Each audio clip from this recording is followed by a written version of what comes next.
അപ്പോൾ ബഹുമാനിക്കപ്പെടേണ്ട വ്യക്തികളെ ബഹുമാനിക്കപ്പെടണം. മേലെ ബാപ്പാനെ ബഹുമാനിക്കണം, ഉസ്താദന്മാരെ ബഹുമാനിക്കണം, മേലുള്ള സംഘടനകളെ ബഹുമാനിക്കണം. ആ നിലക്ക് ജീവിച്ചാൽ ലാ യസാലുന്നാസു ഫീ ഖൈർ, ഇവിടെ നന്മ ഉണ്ടാവും.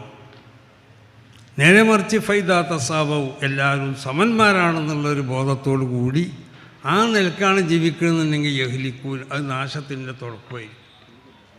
അപ്പോൾ അതുകൊണ്ട് നമ്മൾ എപ്പോഴും എന്ത് വേണം, പരസ്പരം നന്മയുടെ മേലിൽ തഖ്വയുടെ മേലിലൊക്കെ അടിസ്ഥാനപ്പെടുത്തിക്കൊണ്ടുള്ള സഹകരണവും പരസ്പരം സന്തോഷവും സ്നേഹവും ഒക്കെ അങ്ങനെ കൈമാറി കൊണ്ടിട്ട് നമ്മളെ എല്ലാ സംഘടനകളെയും ശക്തിപ്പെടുത്താൻ വേണ്ടി ഒരു സംഘടന മറ്റൊരു സംഘടനയ്ക്ക് എതിരാവാൻ പാടില്ല.